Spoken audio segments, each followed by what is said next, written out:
All right, in this video I'm going to kind of diagram some of the differences between meiosis 1 and meiosis 2. Okay, we're going to start, and I've got kind of an abridged version of this because you can look at the diagrams in your textbook and at the videos, the other videos that I have posted to see what's going on there. But where we're going to start is we're going to start at metaphase 1. All right, so hopefully this won't be too confusing for you. So with metaphase 1, DNA replication will already have happened. And what we're going to have happen at the metaphase plate is we're going to have the homologous pairs line up along the metaphase plate. Okay. So by homologous pairs, what I'm talking about here, these would be, the pink is always going to be, when I draw it, pink is going to be the maternal or the mom's chromosome. Blue is going to be paternal or dad's chromosome. All right. So what we're talking about here, these would be in the gametes, you're going to have the homologous pairs line up, okay? So this, for example, would be chromosome number 1, chromosome number 2, chromosome number 3. And I'm only going to put 3 chromosomes just to kind of show you, for simplicity's sake, what's going on, all right? With human cells, there would be 46 chromosomes or 23 pairs that would line up. And when you have that matchup happen, all right, in females, the X's will associate as homologous pairs. But in males, it's a little bit different. You're going to have the X and the Y pair up as homologous pairs, even though they're 2 different chromosomes. In meiosis, the X and the Y will behave as homologous chromosomes, even though they're not the same, okay?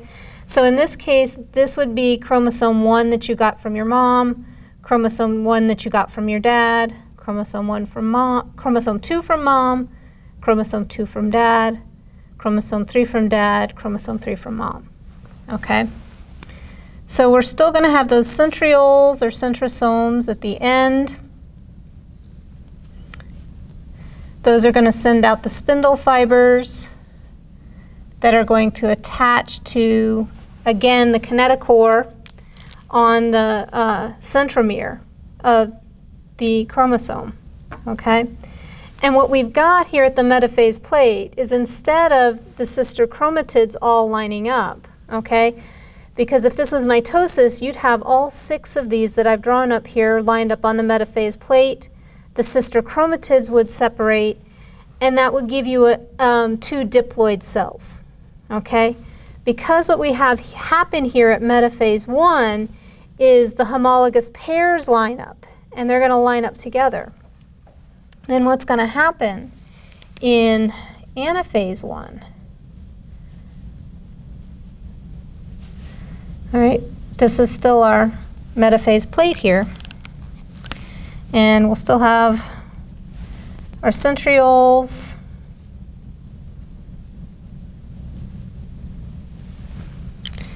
There. And I drew this as, had 2 pink here, 1 pink there,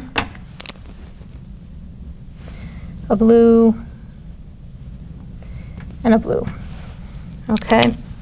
During anaphase then, those homologous pairs are going to move to the poles of each end of the cell, okay? And what you're going to end up with then, ooh, squeakiness, okay?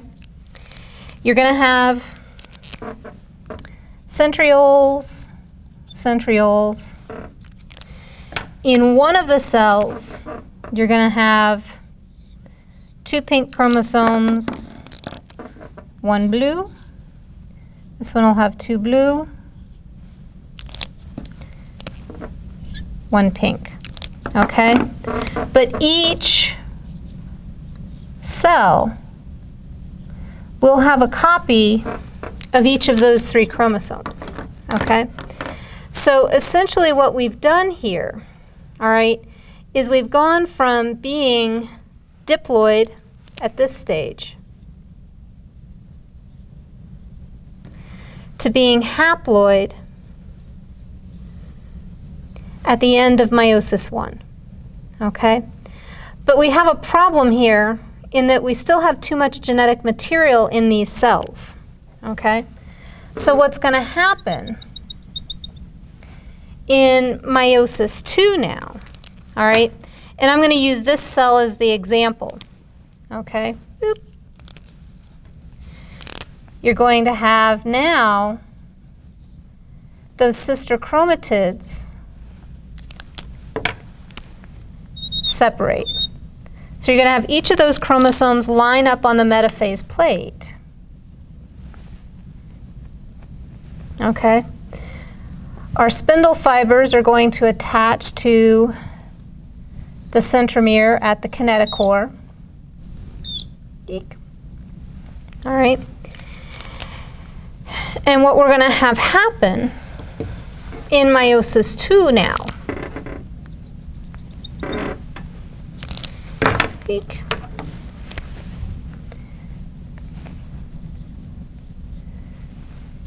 is the sister chromatids are going to separate. So we're going to get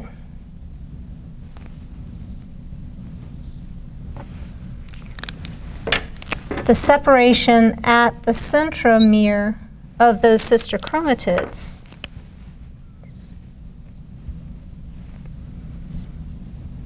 Okay? So this would be anaphase 2. This here would be metaphase 2. Okay? And what you're going to have as we go and finish meiosis 2 then,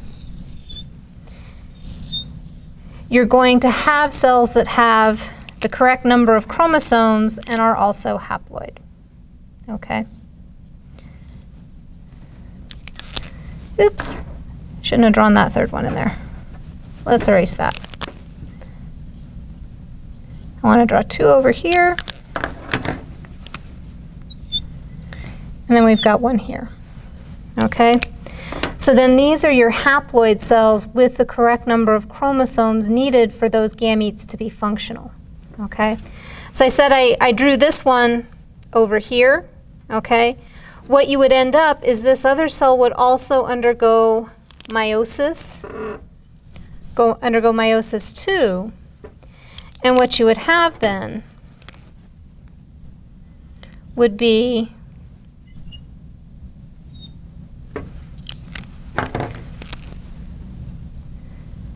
this, okay?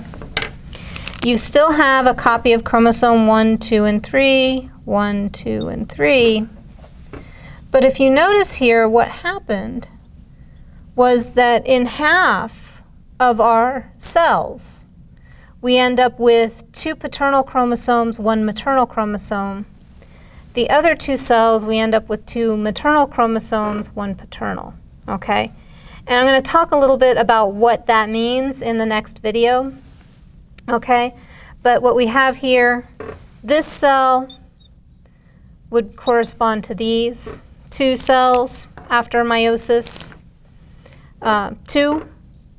This cell here would correspond to these 2 cells, all right, undergoing meiosis 2, okay?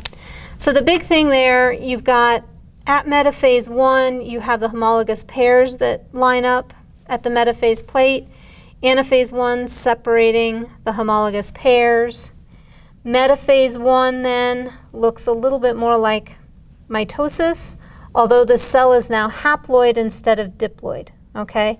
If it was a diploid cell, you would have all 6 chromosomes, okay? Because what would happen with those cells that undergo mitosis, you would have all of the cells be genetically identical. All the cells would have a copy of the paternal chromosome 1 and the maternal chromosome 1. With meiotic cells, you're going to have either the maternal or the paternal chromosome, depending on how that separates out, okay? Hopefully that makes sense. If you have any questions, please let me know.